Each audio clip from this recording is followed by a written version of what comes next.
Hello aspirants, so very warm welcome on the YouTube channel of analyst IAS. तो Abraham accord जो है इसको 3 साल पूरे हो चुके हैं।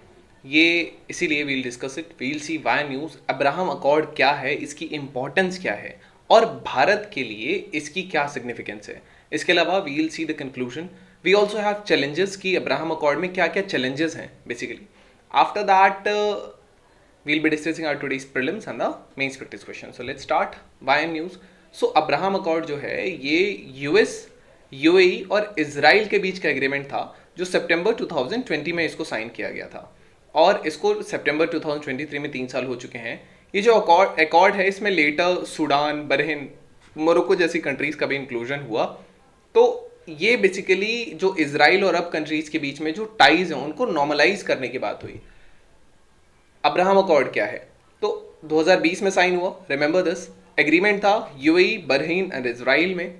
मीडिएशन जो इसका हुआ था वो यूएस ने किया था। इसका एक ही ऑब्जेक्टिव था कि जो ये अरब कंट्रीज हैं, जो यूएई और बहरीन और ये जो बाकी इसमें लेटर ऑन कंट्रीज भी ऐड हुई थी, सो इन कंट्रीज में और इजराइल में जो टाइज उनको नॉर्मलाइज करना, क्योंकि इजराइल का थोड़ा सा जो व्यू यहाँ मुस्लिम कम्युनिटी को लेके है वो थोड़ा सा डिफरेंस है। पैलेस्टीशियंस को लेके अभी भी वो बहुत ज़्यादा न्यूज़ में है, कंट्रोवर्सी है। सो ये जो अब्राहम अकॉर्ड साइन हुआ था तो 5 अरब स्टेट्स जो कि इजिप्ट, जॉर्डन, यूएई, मोरक्को और सूडान है, इनमें इन्होंने जो है वो इजराइल के साथ डिप्लोमेटिक टाइज एस्टैब्लिश किए। अब अरब कंट्रीज जिनका इजराइल, तो here you can see, here you have the Israel.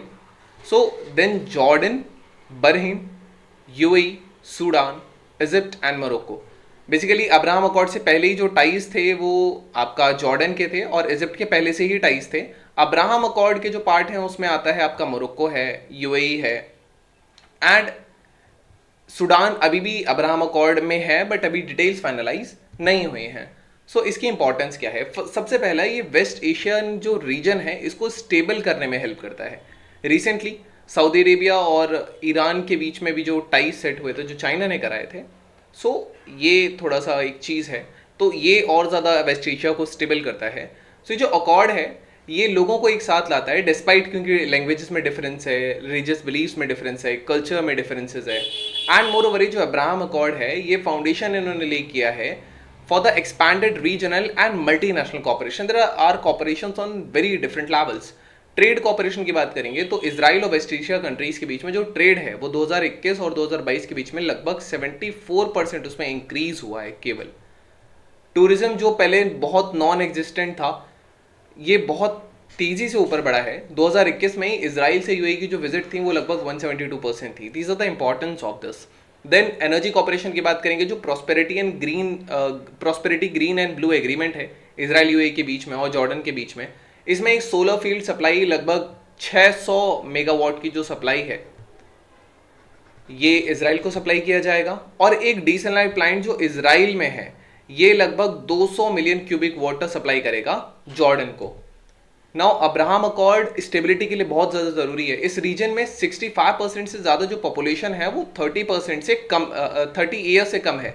तो मैक्सिमम यंग एज की जो यंगर जनरेशन है इसको और ज़्यादा अपॉर्चुनिटीज़ मिलेंगी और ये एक बहुत की रोल प्ले करेगा इन स्टेबिलिटी को बेसिकली प्रिवेंट करने में। जो यंग इन्फ्लुएंसर्स हैं वो एक दूसरे के कल्चर को एक्सपीरियंस कर सकते हैं, इंपॉर्टेंट रिलीजियस प्लेसेस जा सकते हैं, इंपॉर्टेंट रिलीजियस साइट्स जा सकते हैं एंड कम्युनिटी बिल्डिंग पर इसमें फोकस हो सकता है। So these are the things which can happen. Abraham accord collaboration और एजुकेशन भी प्रमोट करता है। यूएई में होलोकॉस्ट एजुकेशन पढ़ाया जाता है। होलोकॉस्ट एजुकेशन में वो उसके स्कूल करिकुलम में है, ये मैंडेटरी सब्जेक्ट है। तो ये बेसिकली एक रिलीजियस टॉलरेंस दिखाता है, को एग्जिस्टिंग रिलीजन्स को एक साथ दिखाता है। What are the challenges of this accord?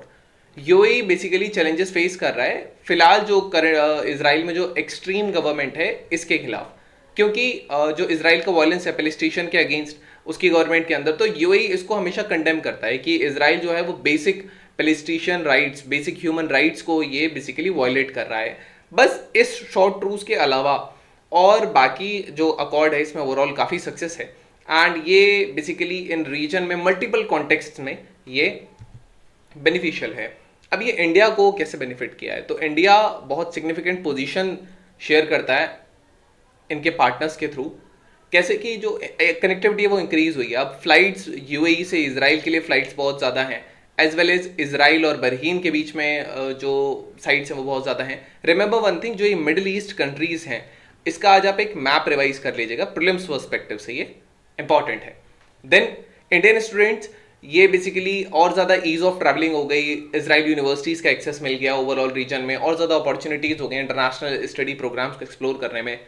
Trade की बात करें तो इकोनॉमिक अपॉर्चुनिटीज़ इंक्रीज हुई हैं, इंडिया में आ रही हैं. Companies UAE, Israel, Bahrain and USA ये इंडियन प्राइवेट सेक्टर के साथ पार्टनर कर रहे हैं. नए जॉइंट वेंचर्स हो रहे हैं बहरीन, इसराइल, यूएई और इंडिया में क्रिटिकल सेक्टर्स जैसे क्लीन एनर्जी है, health, innovation, technology, agriculture, water, trade, tourism and all. Now I2U2 grouping भी प्रमोट हुआ है. जो I2U2 है, जो कि India, Israel, US and UAE है, इसको वेस्ट एशियन क्वाड भी कहा जाता है, वेस्ट एशियन क्वाड. सो ये प्राइमरी फोकस करता है जॉइंट इन्वेस्टमेंट्स पे क्रिटिकल एरिया जैसे water, energy, transportation, space, food security and all. What is the conclusion of this? तो इंडिया के लिए अपॉर्चुनिटीज वेस्ट सब कॉन्टिनेंट में ये basically they are as significant as have recently emerged like the in the east. जैसे Quad में opportunity है east में, वैसे ही वेस्टर्न सब कॉन्टिनेंट में भी अपॉर्चुनिटीज राइज हो रही हैं. एंड इसका जो सबसे सही ग्रुपिंग है that is I2U2 grouping. So इसमें basically this has changed way that India has transform the way it thinks of the Indo Pacific. So basically अब जो नोशन है, दो नोशन है, एक तो इंडो पैसिफिक का नोशन है प्लस एक नोशन और है जो कि ग्रेटर मिडिल ईस्ट का नोशन है. तो ये बहुत ज़्यादा अपॉर्चुनिटीज दे सकता है. इंडिया का जो एंगेजमेंट है हम एक्सटेंड कर सकते हैं नेबरहुड की तरफ वेस्ट में, क्योंकि ईस्ट में इंडो पैसिफिक में चाइना का बेसिकली इंक्लूजन बहुत ज़्यादा है एंड इंडिया एशियान के थ्रू इसको स्टेबल कर रहा है. एंड जो हमारा I2U2 ग्रुपिंग है, जो अब्राहम अकॉर्ड से वहाँ जो शांति है, इसके द्वारा जो ग्रेट मिडिल ईस्ट जिसको कहा जाता है, इस अपॉर्चुनिटी को या इस नोशन को भी और ज़्यादा स्ट्रेंथन किया जा सकता है. So this is the conclusion. Now we have a prelims practice question: which of the following country are not a member of Abraham Accords? United States of America, Kuwait, United Arab Emirates, Israel, Saudi Arabia. Select the correct option using the code given below. You can type the answer in the comment section. The relative is correct or not. Then we have a means practice question: the opportunities that are coming India's way to the west of the subcontinent are as consequential as those that have recently emerged in the east. Discuss the statement in the context of Abraham Accord and its significance for India.